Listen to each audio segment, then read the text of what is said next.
Don Brown is with us this morning. Don's a famous author. Don Brown grew up in Plymouth, North Carolina, and is a former Navy JAG, which means that he investigated things when he was working at the Pentagon, and now he is an author.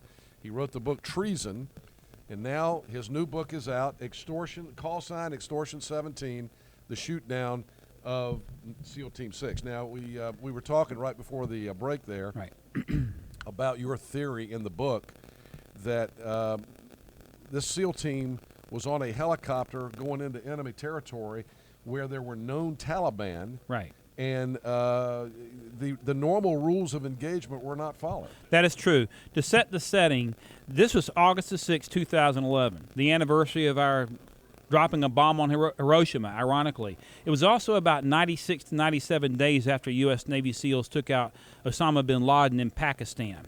Now, as I said a moment ago, there's a long-standing doctrine, United States military doctrine, that we soften the beachhead. We hit the beachhead with shells to soften the beachhead. We're putting troops in. We want that area to be safe. We've done it at Normandy, Iwo Jima, the Persian Gulf War. You may remember there was an air campaign. We bombed the heck out of the ground before we put troops in. In this case, however, for whatever reason, there was a reversal of the rules of engagement. Now, what happened is this chopper was flying what should have been a 10-minute flight on an old CH-47D. We have listeners down in the Cherry Point area. Y'all know what that is, but it's basically a troop chopper. It is not an offensive chopper. It was piloted by an Army National Guard flight crew, a fine crew. But they flew them in, and as they were approaching this landing zone, there was an AC-130 gunship flying overhead in a counterclockwise rotation over the landing zone. That gunship's job was to look down and make sure everything was clear on the ground, and it has tremendous firepower. This chopper, the Chinook, that these SEALs were on, was also accompanied by 2 U.S. Army Apaches, which are also attack helicopters. As the chopper was moving toward the landing zone, the AC-130 saw Taliban.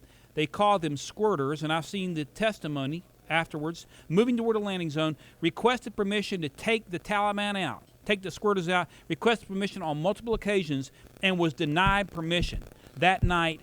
And there were point-blank shot then came from the landing zone from an RPG and took this chopper out. So in essence, we're landing our troops into an area where we see Taliban. We know that there are Taliban there. Right. Permission to fire on the Taliban was requested and denied, and then the helicopter hovered over the landing zone like a target. That is correct. This chopper, this flight called for a 10-minute wheels up to wheels down mission.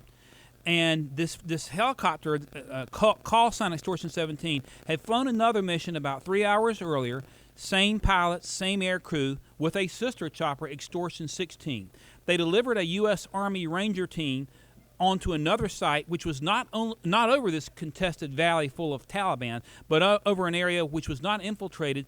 They delivered that flight on time, no problems. But for whatever reason, this flight stalled in the air, and it was 8 minutes overdue, still sort of stalling in the air when it was finally blown out of the air, and we don't know why there was a delay. We know the black box, however, has disappeared, and there have been shifting stories from the military on what happened to the black box.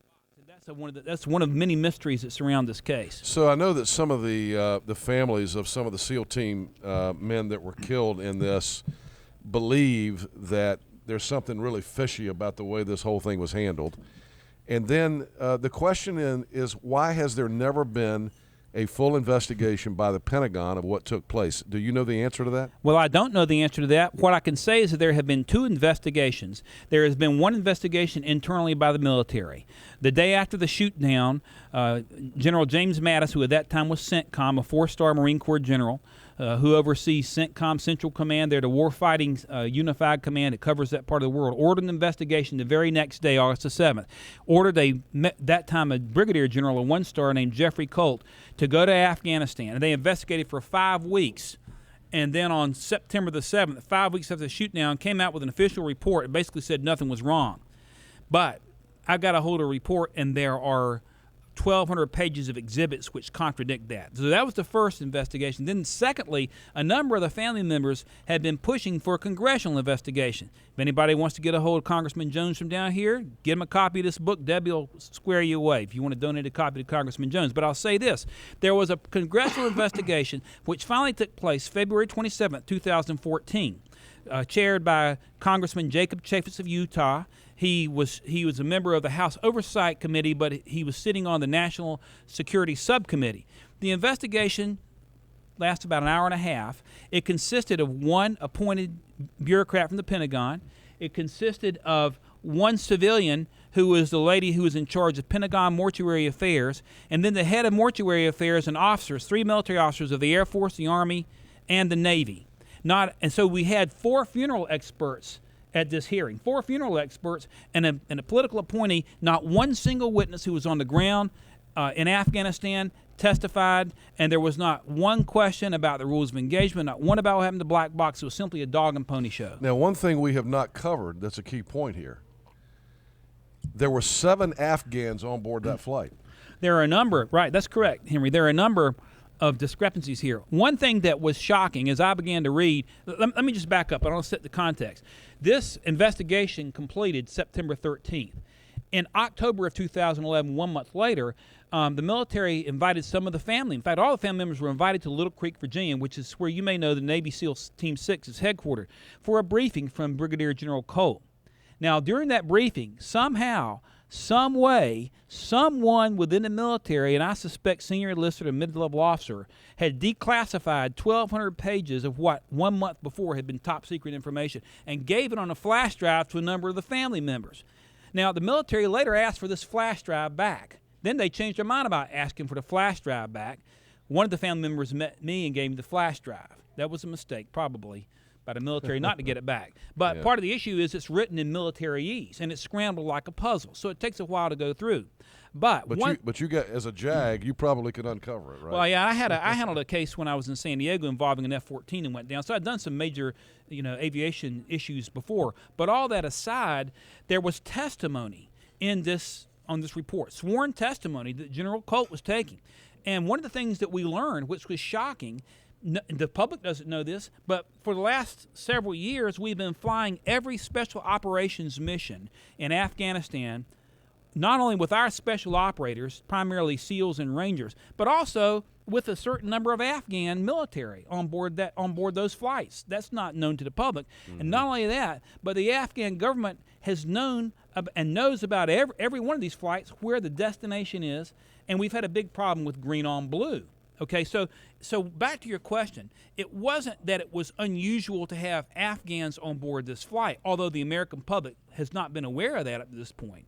But what was unusual here is the Afghans who wound up on the flight are not the Afghans who were supposed to be on the flight. Because when this flight went down, there's a flight manifest. That's basically the roster of who's supposed to be on board a flight. And there are very strict regulations in the military about preserving the integrity of that manifest. Anybody here who's been in the military understands, anybody listening understands. When this chopper went down, our military then began to notify the families of those who had fallen, and started to notify the members of these Afghan family members, and discovered the 7 Afghans who were supposed to be on a flight were still alive. And we don't know who the Afghans are that boarded the flight. And the question is, I read somewhere in your notes somewhere, I believe that they tried to examine the DNA of the Afghans that were killed on the flight, and they were told that the bodies had been desecrated too much. Is that accurate? Well, you're right. You're hot there, Henry. Here's the deal. We've got conflicting reports as to what happened to the bodies. On August the 9th, when the bodies were brought back to Dover Air Base, we had a Pentagon spokesman, Lieutenant Colonel David Lapin, who said that due to the nature of the incident, there are no identifiable remains. He made that comment, no identifiable remains. That was August the 9th, 2011. Remember, we got this report in October. They didn't know the report was coming out when he made that statement. And when you read sworn testimony from United States Army pathfinders who went onto the scene first and who were ordered to find a black box. They were ordered to find a black box the military said was later washed away in a flood. Those pathfinders say that there were at least 8 of our forces whose bodies were outside this chopper on the ground. barely even burned, and clearly identifiable. Sworn testimony contradicting what the official Pentagon claim was that there were no identifiable remains. And then there's an issue about cremation. So we don't know what happened to the bodies. So this is a growing national story, and again, Sean Hannity's jumped on it. Again, Don Brown, the author of the book, is here. If you want a copy of the book, you can get it in bookstores. Don's got copies here this morning if you want to come get one. He's been autographing for folks this morning. The name of the book is Call Sign Extortion 17, The Shoot Down of SEAL Team 6. It's just too many unanswered questions about this, and the Pentagon needs to answer these questions, Don, right. And I appreciate your effort in trying to get this message out. Now, I know you mentioned getting a book to I know you're trying to get people to buy books and send them to senators and congressmen and get them on this story. But, it was 90 days after Osama bin Laden had been killed. And let's face it, the Obama administration was running around and spiking the ball. And there was all these concerns about some of these SEAL Team 6 guys being outed. When Osama bin Laden was first killed, we heard, well, you're never going to find out who did it. Right. But almost immediately, SEAL Team 6 got outed. Right. And people knew that it was SEAL Team 6 was the detail that had taken Osama bin Laden out. And there was concern that there'd be retaliation. 90 days later, 17 of these guys are killed. And there's been almost no publicity about it. It's crazy. It is crazy that there's been no publicity. We've got our heads in the sand, and we're worried more about whether Bruce Jenner is a man or a woman, or whether some black woman wants to be white or white. I don't know what it is, but we've got our heads in the sand. We're worried about trivial things, and the things that are most important to this country being buried.